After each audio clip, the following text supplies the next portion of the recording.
Hello mga katik, isang mapagpalang araw sa inyo lahat.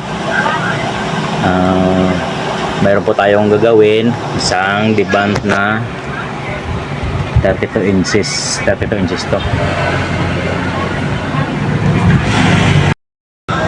Ang problema daw nito is nabiglang namatay, pero subukan natin kung ano nga talagang problema niya. Yan, may power on siya, may power naman.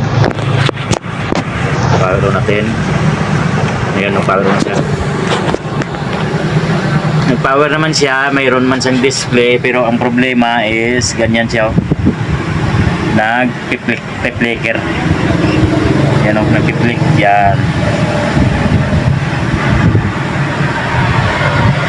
So, hindi naman siya talaga namatay, is ang nangyayari nag-flicker. Nasa panel problem tayo. Buksan lang natin to kung ano ang nagiging problema. Ito na po ang deband natin na 32 inches. Yan ang model nito. Yan. Ito ang kanyang main board, ito ang kanyang top board. So dito tayo mag trouble sa top board. Yung kanyang take on ay nasa on screen. Ito na po ang TV natin na nagdo-double image siya. Ginawa ko ay hindi naman ako nagalaw dito sa mga signals na ito. Ito mga signal na yan. Mula simula gamma 1 hanggang gamma 18 ata ito. 18, gamma 18. Gamma 18 yan. Gamma 1 hanggang gamma 18. Ang ginawa ko ay nag-cutting method ako dito.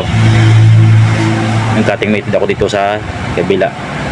Tapos nag-try ako kanina na maghang ng isang resistor. Ayaw kasi pang dalawa na kabila doon eh.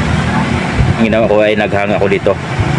Dito hindi ko rin na ginalaw kasi doon lang muna ako baka makaya pa natin dito. Subukan natin i-power on kung nagdo-double image siya. Ayan. Tayo tayo mag-power on kasi automatic ito eh. Power on. Ayan, automatic on siya. Silipin natin yung signal. Ayan, normal naman siya. Hindi siya yung double image yan. Hindi magalaw. Normal lang yung display niya.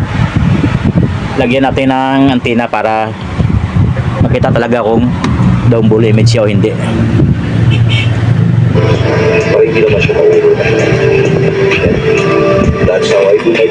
Yan.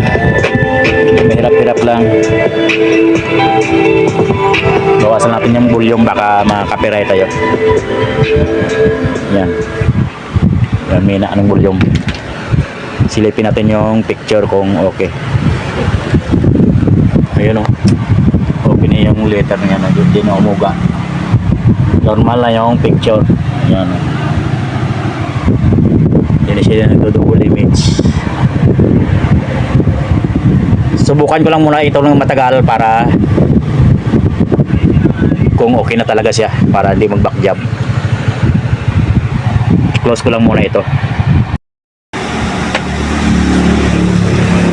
Ito na po yung TV natin ng deband. Sinubukan naman natin ng matagal. Hindi naman siya na nag-double image. Okay na siya, wala nang problema. Ang problema ay nag-cutting method lang tayo doon sa kabilang banda. Maraming salamat po sa makapanood ng video nito. Sana po may natutunan tayo kahit kunti. Sa mga baguhan na katulad ko ay maraming salamat po. Sa makadaan po ng aking channel ay please like and subscribe po. And maraming salamat and God bless you all. Bye bye.